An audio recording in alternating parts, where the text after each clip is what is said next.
Great. Well, good morning, everyone. My name is Jennifer Hutchins. I'm the Executive Director of the Maine Association of Nonprofits, and I'm super proud to be Maine's largest network of nonprofits and representing well over 1,000 501c3 charitable nonprofits in all 16 counties of the state. And myself, and I speak for the other members of our team, we are just honored on a daily basis to be here for you as a resource and an advocate and a professional development partner in leadership and capacity building, so that you can go out and do the incredibly important hard work that you do every day for Maine communities. We know that you are people with purpose, and that you often put aside important other priorities in order to focus on the people and resources and communities of Maine. So thank you for your service and dedication. And we are very proud to be a resource for you and be here in partnership with you. Before I get started, I want to give a quick shout out to our sponsors for MANP Connects. These are really quality organizations made up of people who also really deeply care about Maine and Maine communities. And they are Harvard Pilgrim Healthcare, Machias Savings Bank, Maine Biz, and Northeast Delta Dental. So huge shout out to all of our sponsors. Again, as we start, we are recording this program, so there will be a recording available. I also want you to know that we did invite reporters from the news media to attend today. Just fair warning. So they will. There are some that may be attending today. Encourage you to continue to introduce yourselves in chat. This is MANP Connects. So we're connecting to all of you, but we'd love for you to connect to each other. So continue to engage in our chat box. If you have questions, I have some formidable members of our team who are Zoom whizzes. Kelly McCormick's our producer today. Mary Alice Scott is our public affairs manager, who are supporting and were key to instrumental in creating this program today. They'll be watching and monitoring the chat. So if there are questions that come up, they will also be periodically inserting into the chat box helpful links to a variety of things that myself or Commissioner Johnson or any of our other speakers today might make reference to. So if you can, keep a good eye out on that chat box, and please, we encourage you to use it. Okay.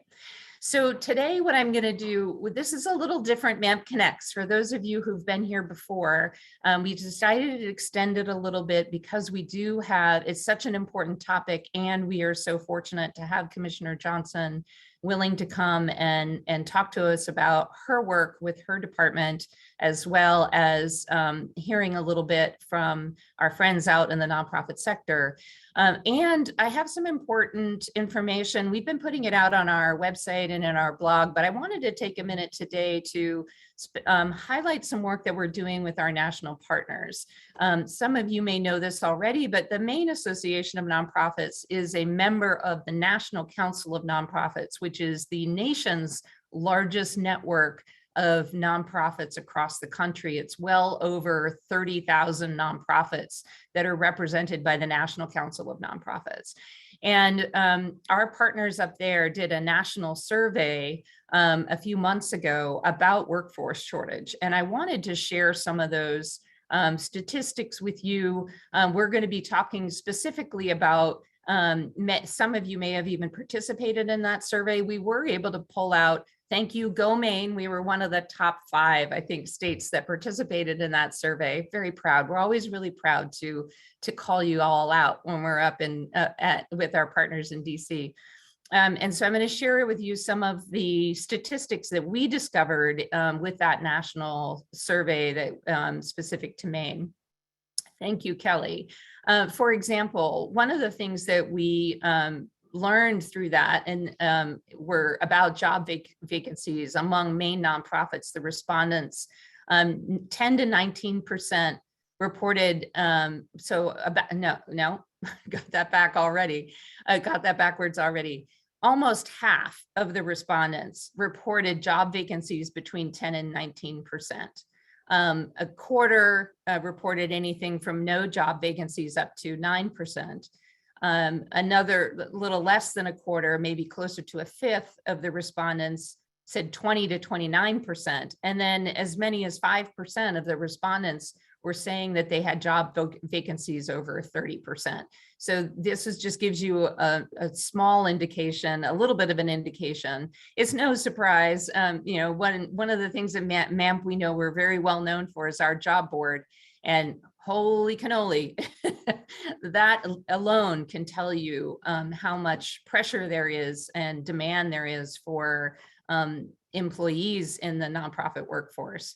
Kelly, can I share the next slide, please? So then the other thing that the national survey did was tried to dig in a little bit to, kind of the ubiquitous question out there right now. And certainly workforce shortage is not anything new to Maine.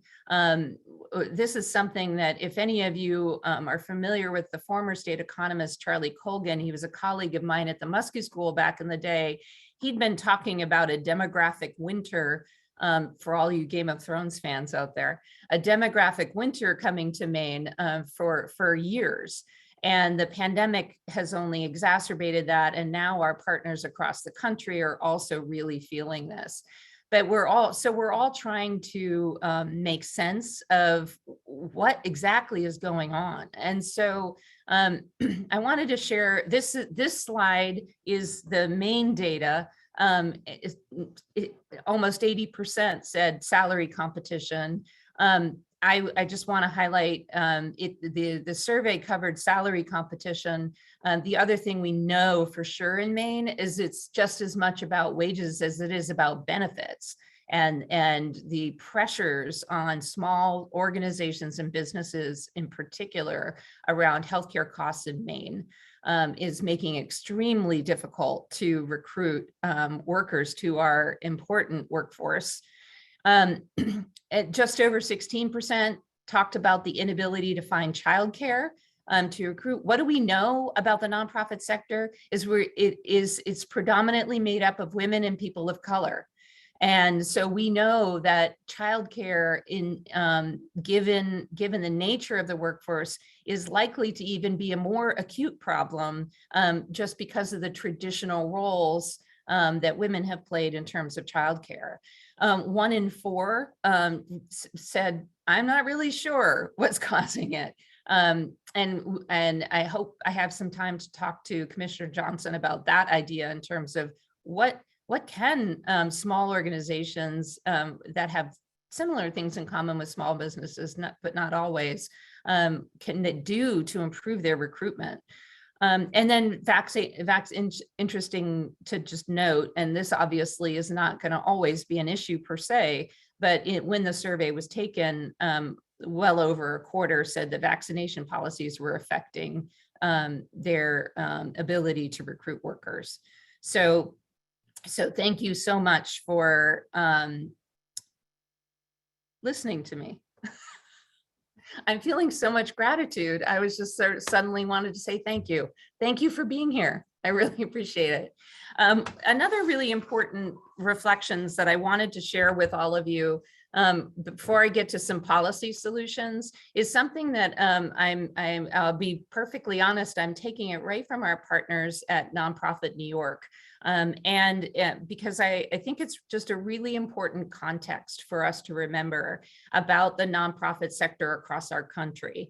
And that is federal relief and many state relief. And again, I know that Commissioner Johnson will be talking about what kind of state relief in terms of the investments that Governor Mills and her administration continues to make.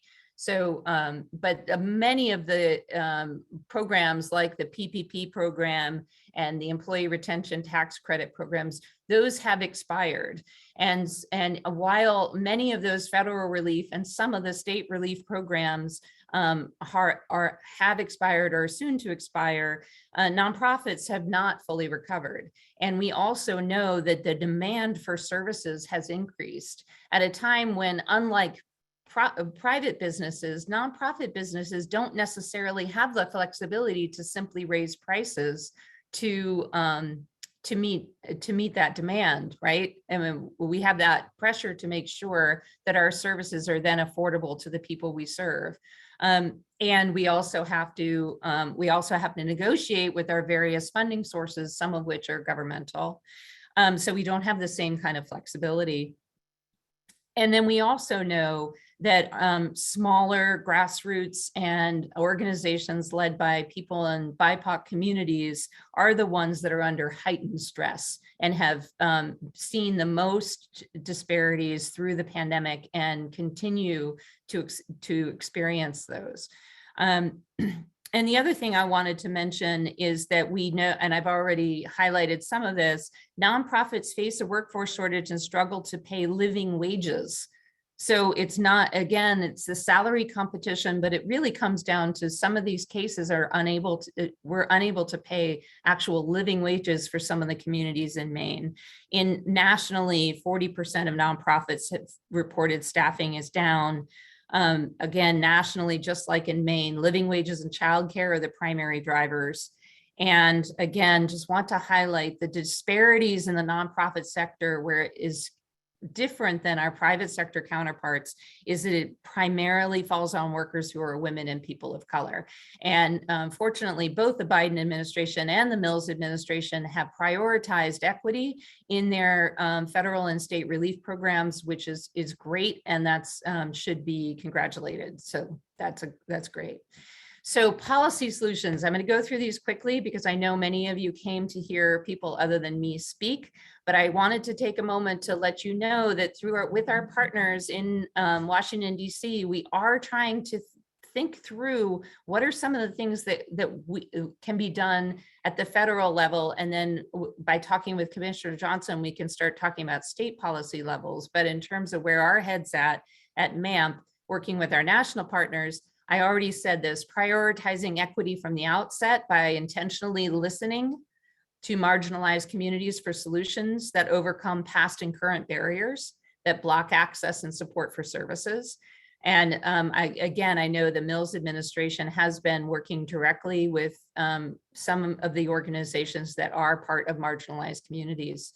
Multi-year agreements and grants, this is something we are always advocating for, regardless of the funding source, so that there can be certainty and stability from year to year beyond just one budget year. Of course, when that comes to a workforce, that's critical.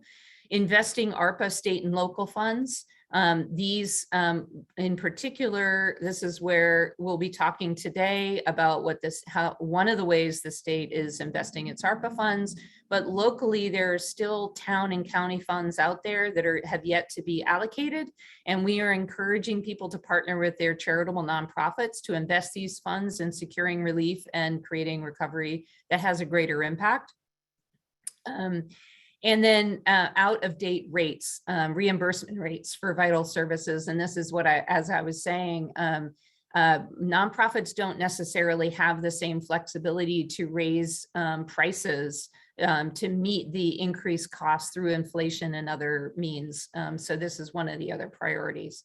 And last slide I'll show you, Kelly, please. These are all solutions. I want to highlight, these are DC solutions, and then we'll be talking in a minute more. We'll be talking in the state context, but I wanted to let you know that we are working with our partners on priorities around investing in high quality, affordable, and available childcare options. Again, I know the Mills administration has been working hard in this area. And then with our delegation partners, we are advocating for extending and improving the employee retention tax credit. There's a Work Now Act out there that is supporting nonprofit grants and jobs program. There's also the public service loan forgiveness program that we are urging reform of to make it more accessible to nonprofit employees. And also there are a variety of bills currently being considered in a variety of stages with regards to changes to the charitable giving regulations.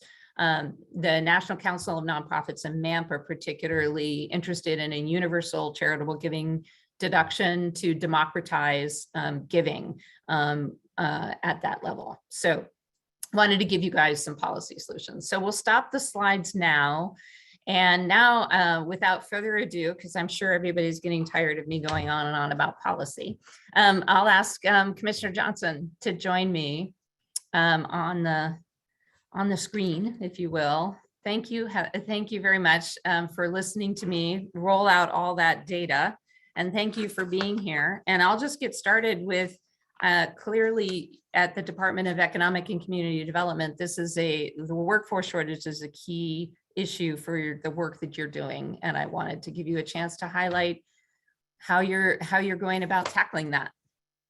I think, Jennifer, thanks for including me in the discussion this morning. I think it's critical for me and for our team to continue to get to spend time kind of having these discussions, learning about some of the challenges, finding kind of some creative solutions. There are no easy solutions, I would say, at this point for any of us, right? We've all done, I think, the things that are easy to do.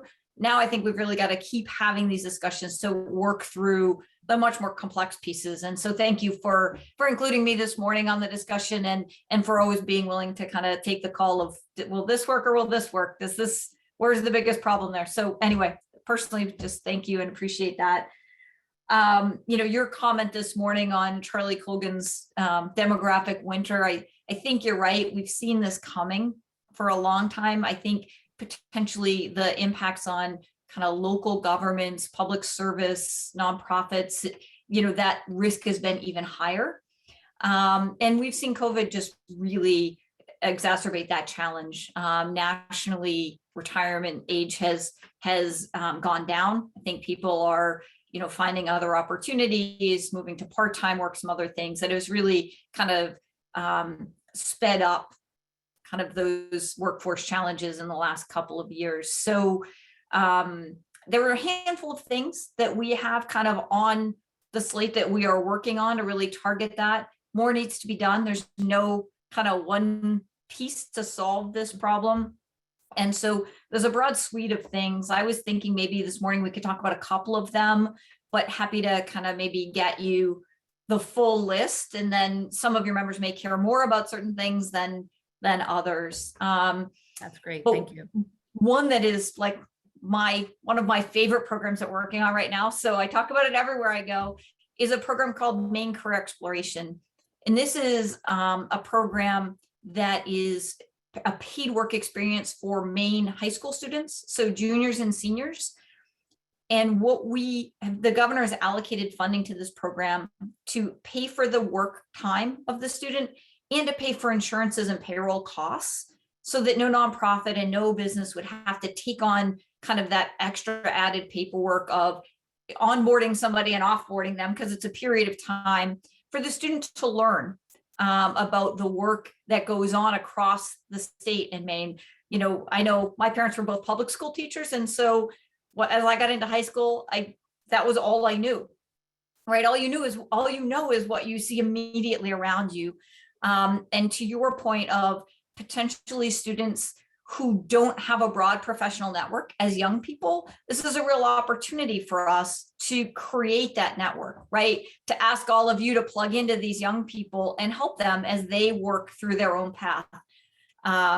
So that's one thing. We think nonprofits can play a really critical role as we have an opportunity to work with these students, right? They can come into your organizations, they can learn what you do, they can learn why what you do is so critically important, and they can see their own future there.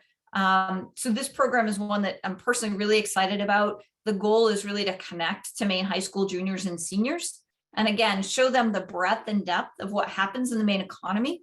Nonprofits, local governments, potentially businesses obviously will plug in as well. So we hope that nonprofits across the state will really see this as an opportunity for them to showcase their work, for them to get help from students and young people, because these young people are going to come in with different ideas. And to the extent that we can embrace some of those ideas, right, we'll probably all evolve a little bit, and I think we'll learn a lot. It's also a chance for us to say, students who might not have had other opportunities, right, for us to really step forward and embrace them, right? And sorry, Debbie, I'm not calling you out, but I can see you saying, right, it's about these relationships. And it is about these relationships. It's about giving Maine young people the confidence that there's a place for them in Maine's economy. It's about helping them find a path forward. We see really high rates, like in junior achievement, as an example. For the students in junior achievement, the rate at which they follow their mentor's career path is really high. And while Junior Achievement is a great organization, I'm sure that some of that is just because there's a path there for the student, right? They match students with mentors for sure, and that's an important thing. But the ability to match students to mentors at that high of a rate would be phenomenal. And so I think what we're seeing, our young people need a path. They need our help, collectively our help, to make sure that they see a place for themselves, and that they can be successful, and we can help them with that. So this is a program I'm really passionate about. It's a collaboration between the Department of Education, the Department of Labor, our team, and JMG. And so that program, we're going to do a little summer pilot, and then that program will launch in full in the fall. Can you say the name again? I saw someone in chat was wondering what was the name of the program? It's called Maine Career Exploration. Mm-hmm. And it will be led by the local school districts and supported kind of statewide by the 3 departments. Sounds really exciting. I'm also excited about it because I have found that the nonprofit sector is not something people learn about in school very well. You kind of stumble into it. And one of the things prior to being the executive director of MANP, I was doing creative economy development work in Portland. And one of the things that we were noticing is that there is this trend, I wonder if you've noticed it too, of younger people wanting to do work that has purpose. And I think there's a real opportunity for the nonprofit sector to work with a program like you're talking about, to really get the message out about not just like you can be a dentist or you can be, except there are nonprofits anyway, you know what I mean. But really tapping into that desire that younger people have to making, not just getting a good wage and a good salary, but also making a difference in their communities. Yeah, this mission-driven work, Forbes did a study recently and has indicated that people are 54% more likely, if they're connected to the mission, to stay 5 years or longer. So some of this is about attracting people and some of it is about retaining people, right? Because once you've trained people, they've learned what you do and how you do it, the longer you can keep them, generally the more productivity you get as time goes. And so, I think those are our ability to talk to young people about mission-driven work and why it matters, and to show them that they can, right, make a good living doing that work, and that there is a spot for that. I think it's really important. And so this is one way that we'll be able to do that. Great, thank you. And then I know that I think a secondary objective that this gets at in terms of normalizing and standardizing in a public school system the importance of nonprofit work is that the other flip side, which I'm sure you can relate to because you're very familiar with nonprofits, is also encouraging funders, both private and public, to understand and value the work of nonprofits so that we can offer a wage that is both mission driven and a living wage. So I'm excited about this program. You have others that you want to mention this morning? Yeah, just real quick on this program before we move on. Yeah, and then I promise I'll move on. I'm sorry, I do have this, like, I'm a timekeeper at the same time. Yeah. But you're great. You're great.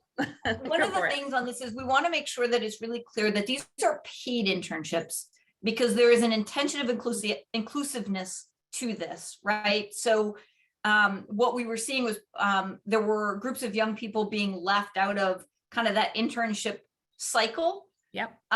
Because they needed to earn income, or they needed to get paid, or they didn't have some of the resources or tools, transportation, clothing, equipment, whatever it might be, to be successful. So this will be a holistic piece that helps cover those issues as well. So I just wanted to, this is, intentionally inclusive, and we look forward to partnering with all of you on this. Yeah, that's really key. Thank you for mentioning that. Yeah.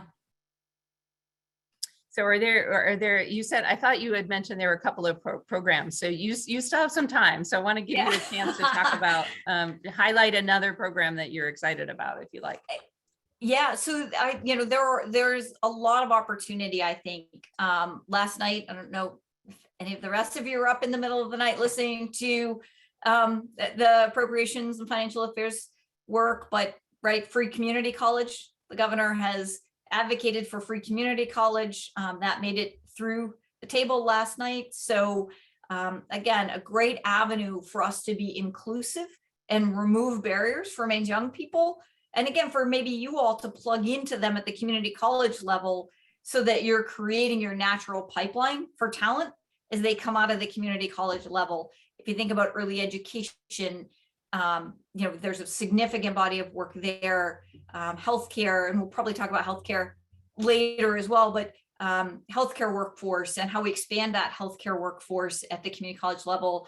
There are a number of those programs that will be worked at the community college level, but I would encourage you all, the community colleges are happy to have those early discussions with you and happy to find ways to create natural collaboration between your organizations and the young people that they're working with, so that there is a place for the young people to kind of have a path to.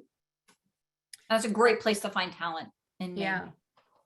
The other thing I wanted to make sure we mention, and then I'll invite on, if it's all right with you, a couple of nonprofit leaders to chat with you a little bit and provide their reactions. But I also just wanted to say I did have the opportunity to listen in the other day to the presentation about the jobs recovery plan of the governor, and I'm not getting the name right. I'm sorry.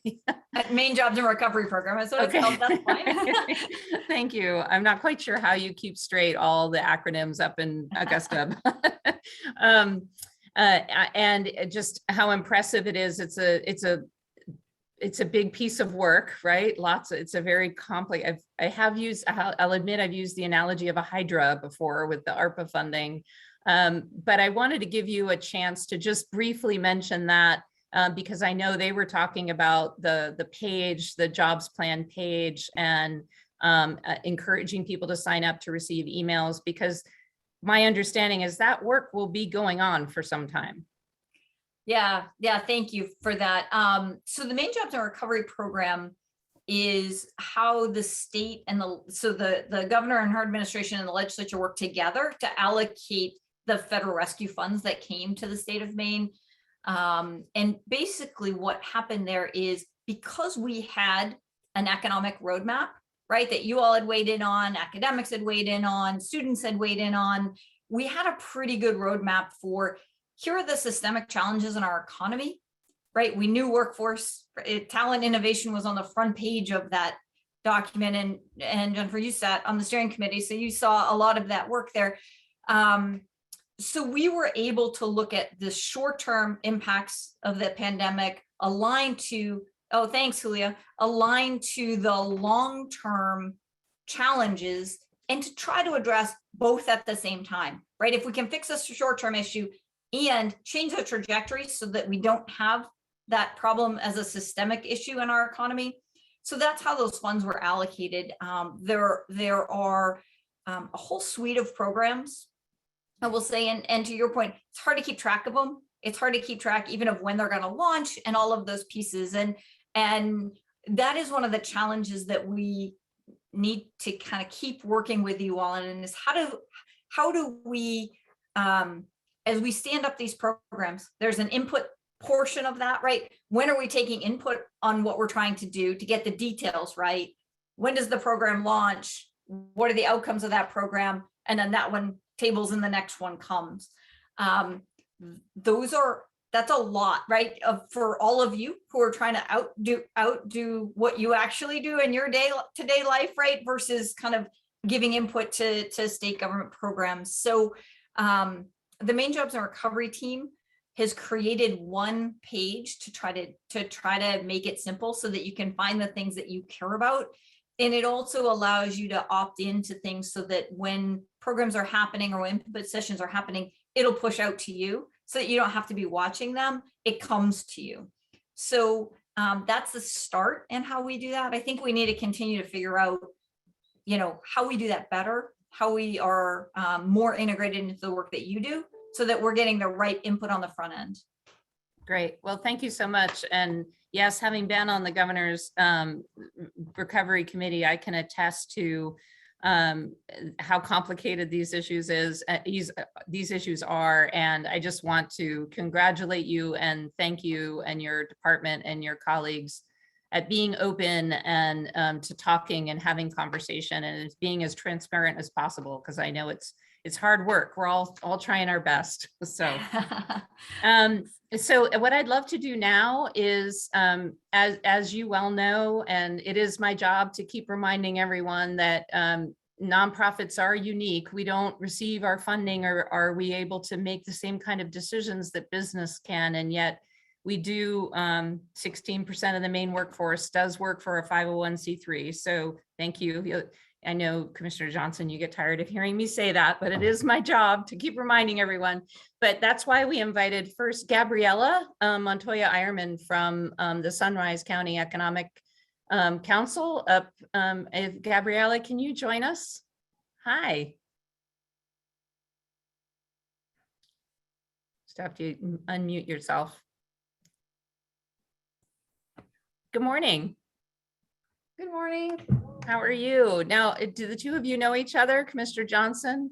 I Gabby? only know Commissioner Johnson when I see her name on the contracts that we get from DECD. So, Well, I invited Gabriela to come and share your experience, because I think early on, do you mind if I call you Gabby? Is that okay? You can call me Gabby, that's fine. Okay, thank you. Gabby comes to our MANP Connects and we always ask people what's top of mind. And I think you said something like, you posed a question like, are we going to have enough people to do all the work we need to do? Yep, exactly. And that's really the key question for Maine, right? Are there literally enough bodies in the state to do what we need to do? And so I invited, knowing, I know, Gabby, we've said this a couple of times now, there's no silver bullet, there's no one solution. It's going to take a whole host of people coming up with creative ways to tackle this issue.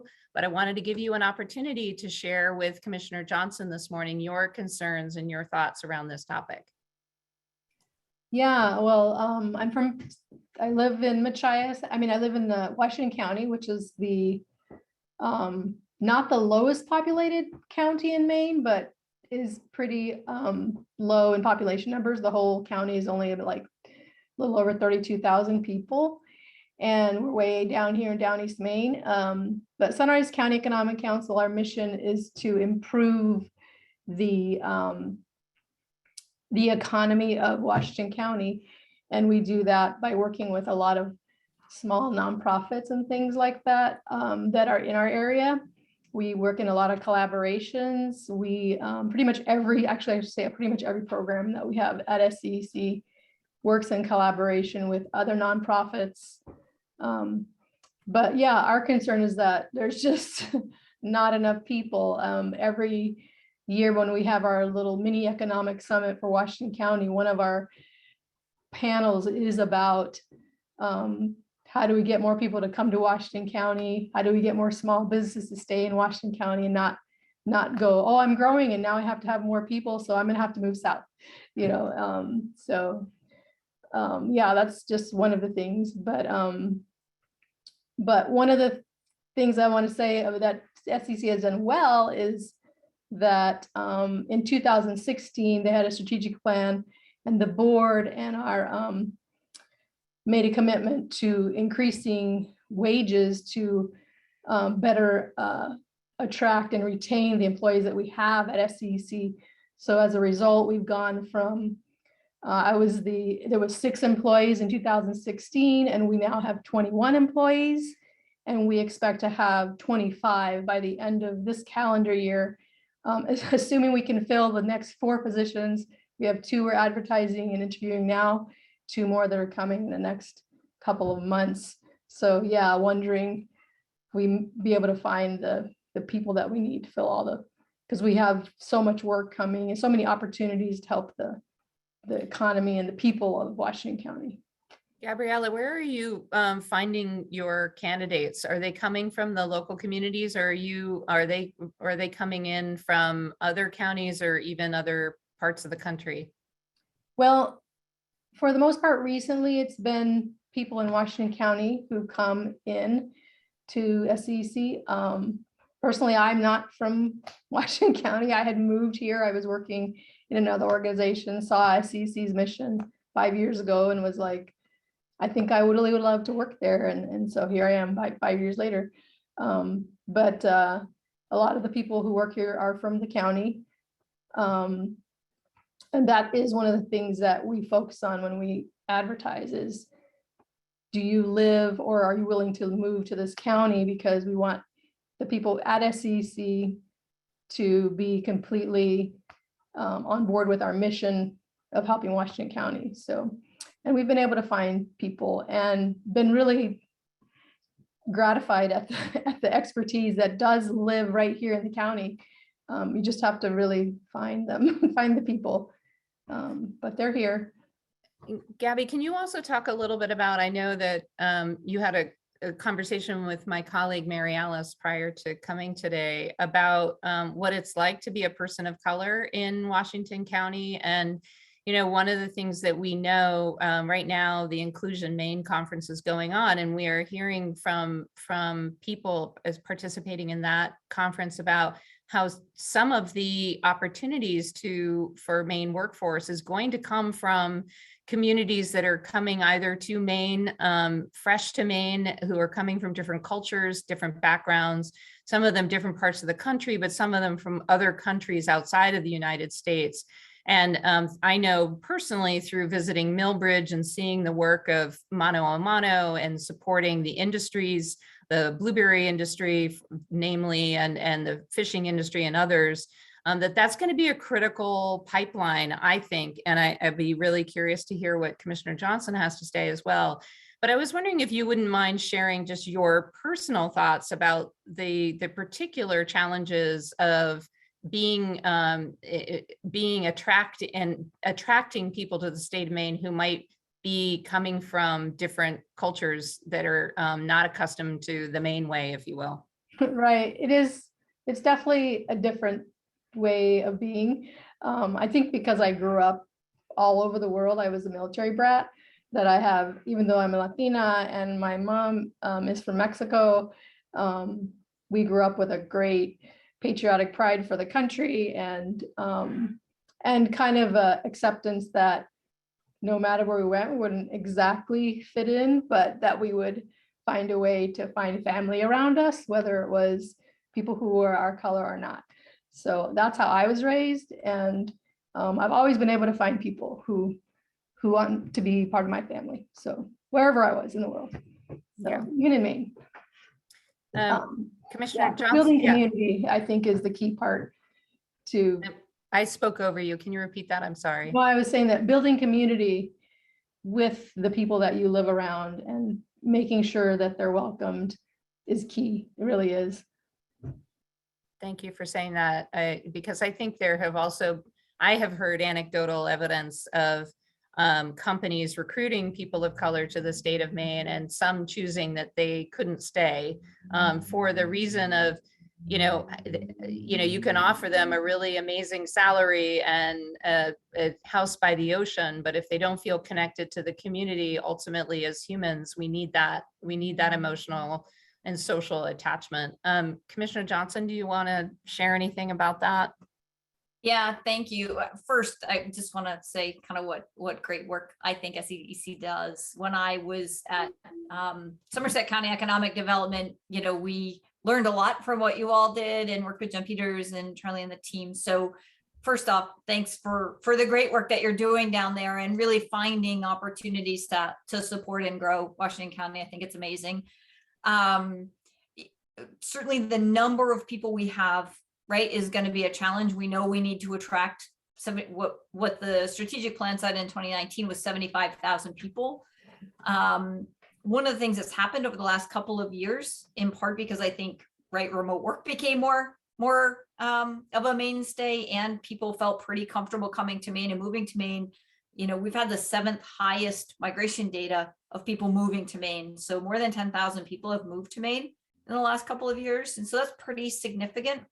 And we're seeing them choose places like Washington County, Aroostook County, even Somerset County. We're seeing that here as well. So I think there's an opportunity and a real intentionality about how we embrace those people, to your point, Gabby, so that they can find that community. They don't have to work quite so hard to find that community.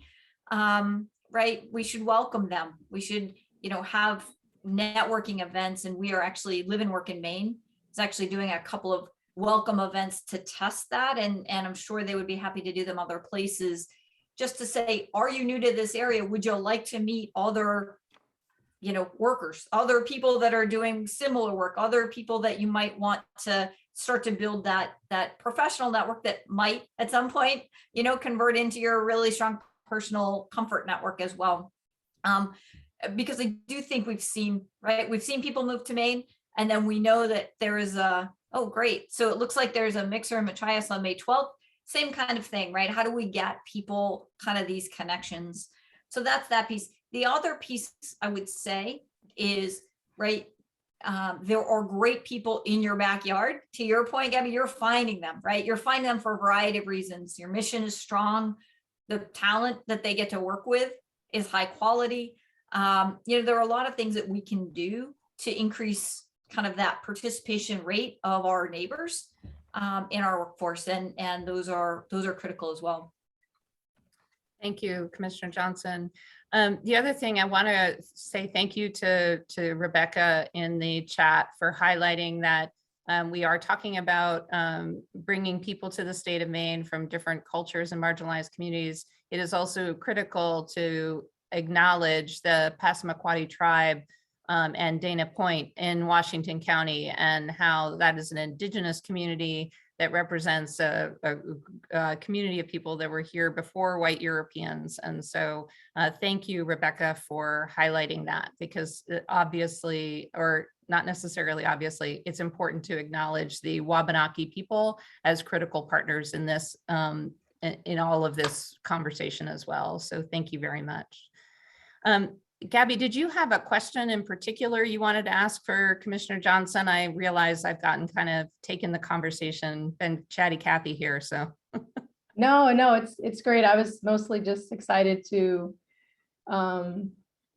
say what all the great things that SCC is doing here in Washington County, and to tell people that, we are doing everything we can to make Washington County a great place to live, and we need more people to come and do the work with us. Great. Well, thank you. Okay, I'm going to now ask our second guest to come up. Brian Elowe is the Executive Director of the Boys and Girls Club here in Greater Portland. Good morning, Brian. I don't know if you've had a chance to meet Commissioner Johnson, but here she is. I haven't, and nice to meet you. Good morning. You are muted, just so you know.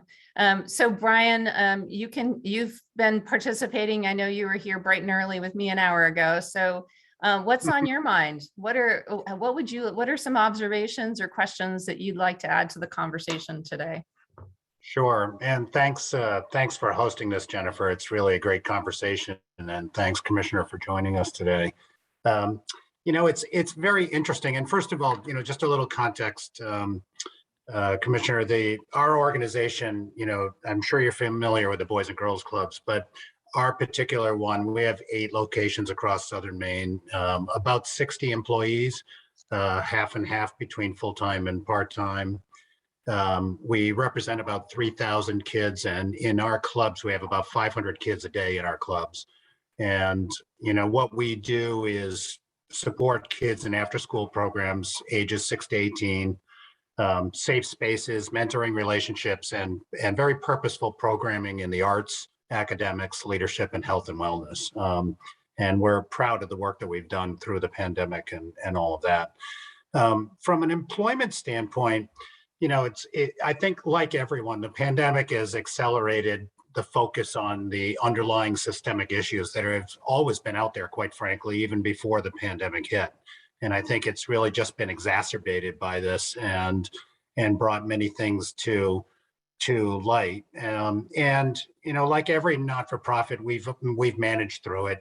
We've adjusted size in some respects in terms of where we can provide services. We have moved forward in many of the things that we need to because, excuse me, of the competitive demands. The competitive demands on pay and benefits.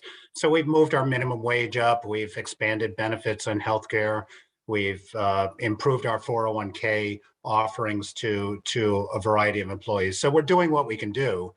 But I think that there's some new dynamics in the environment that I think are accelerating and really should put a sense of urgency. I mean, I think all the things that everybody is doing is really great, but I'm a little worried that the urgency level isn't as focused as it ought to be in our environment. So what are those aspects?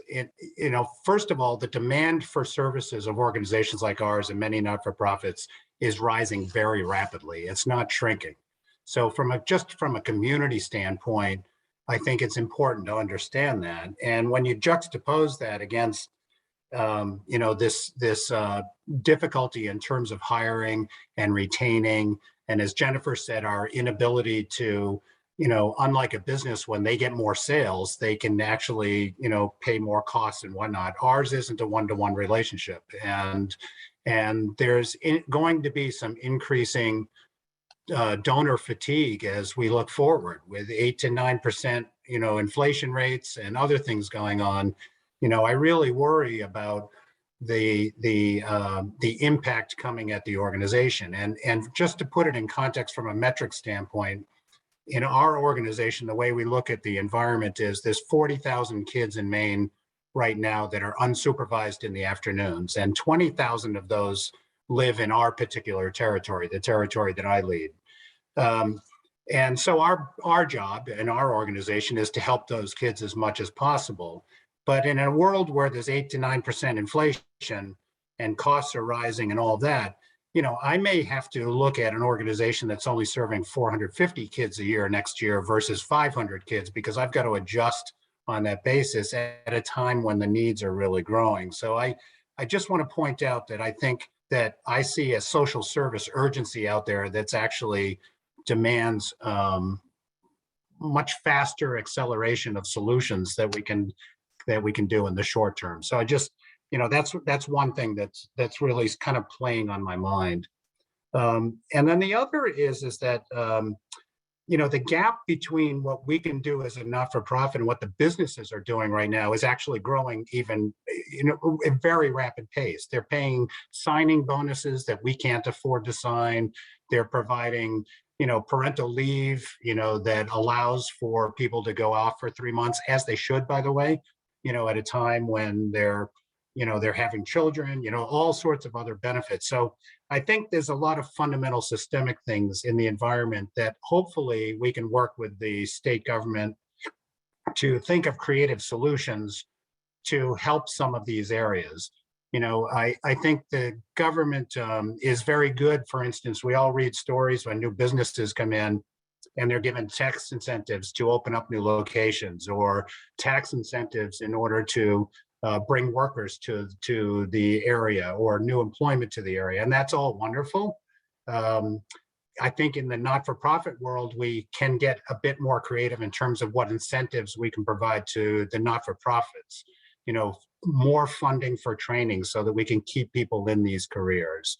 The use of empty spaces, which quite frankly, there's a lot of them, so that we don't have to build bricks and mortars to provide services.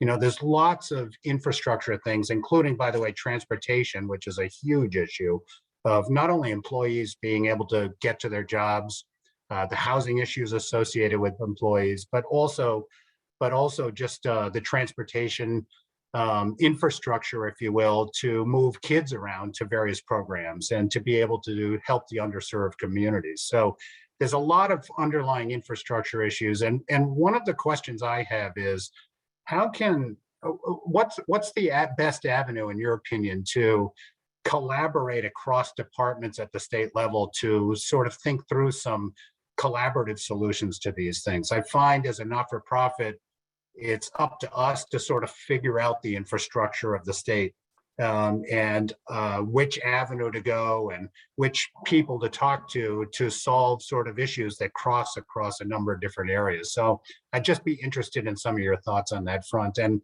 happy to answer any questions you have also about some of the things that we're faced. Jennifer, do you want to jump in there? Is that okay? Thanks. So thanks, Brian, for the input. It's really, it's really interesting. So a couple of thoughts, I think, but I would be really interested in sitting down and have a discussion around incentives for nonprofits and how we would structure those, and what that need is. As you look at the business incentives, they are all a discount on something they would need to pay.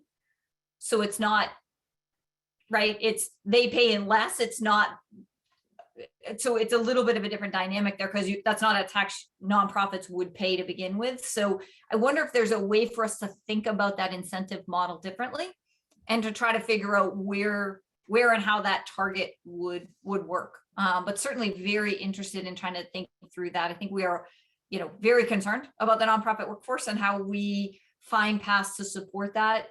And I think what we've done traditionally or so far is really look at them in work streams. So like healthcare as a work stream is being actively worked and kind of connected. I think childcare as a work stream is being actively worked and is fairly connected across departments and with others. I think maybe what we haven't gotten to yet is anybody that doesn't fit in a natural track for some of that.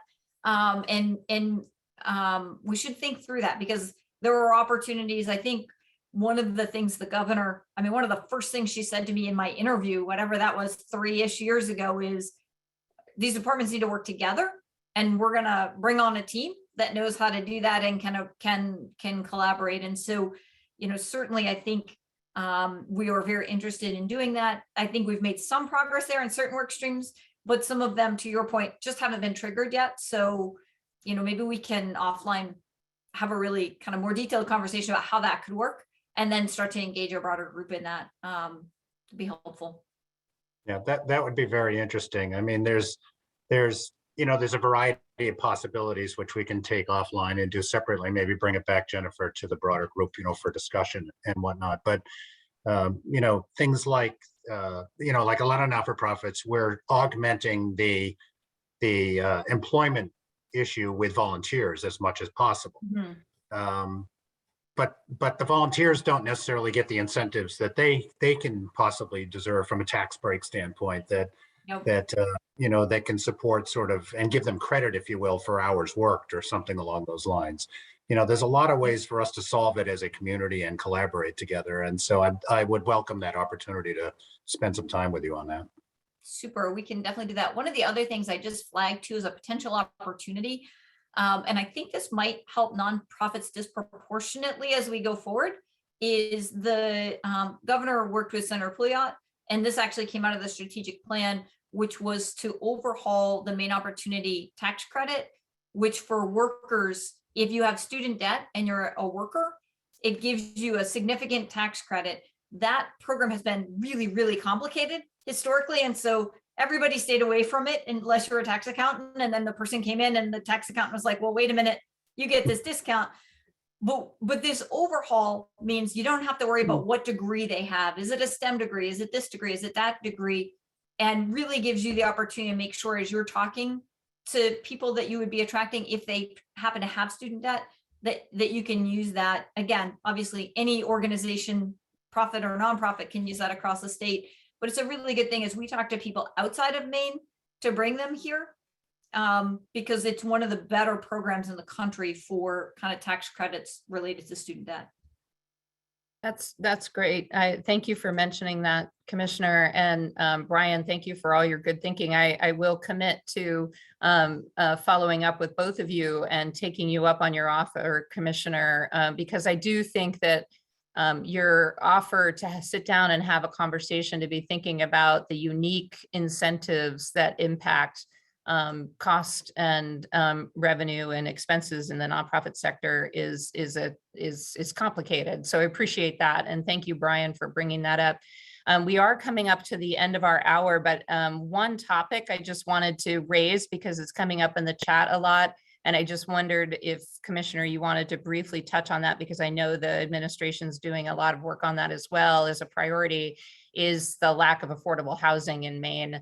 And I know for anecdotally, for example, on the island of Deer Isle, they had to close because literally they didn't have a place to, they had to close an organization because they didn't have a place to house the staff. Which just seems crazy. But in any case, I wanted to give you a chance to reflect on that for a moment.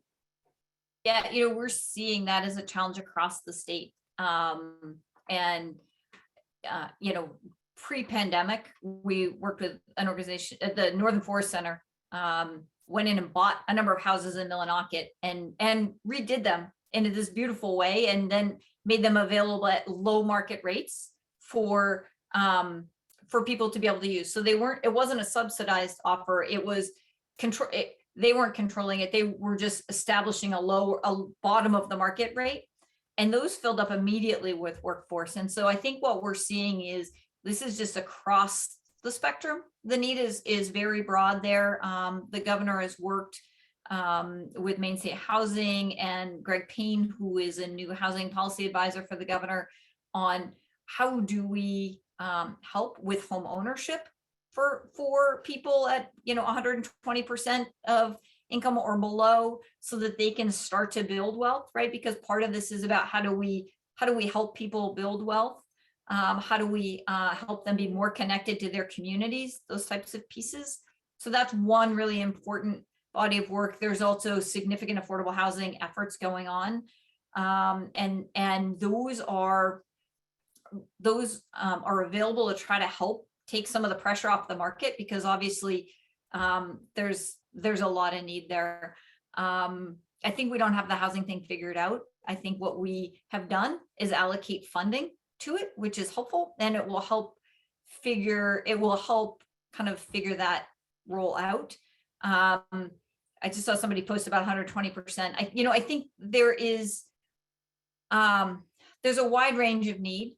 And I think the supply of housing is one of the key challenges. And as we start to support the supply, that will continue to allow the market to fill in some of the gaps as well. And we're going to have to manage those together, but fully recognize and agree that housing is a key challenge. And we're seeing that, I know we're talking about businesses can just raise rates, and they probably can, but we're seeing businesses attract people in, them not be able to find housing and them leave again, because right, the core problem is the same. There's no place when they get here for them to live. So we are collectively as administration and Maine State Housing and developers and others actively working on that challenge.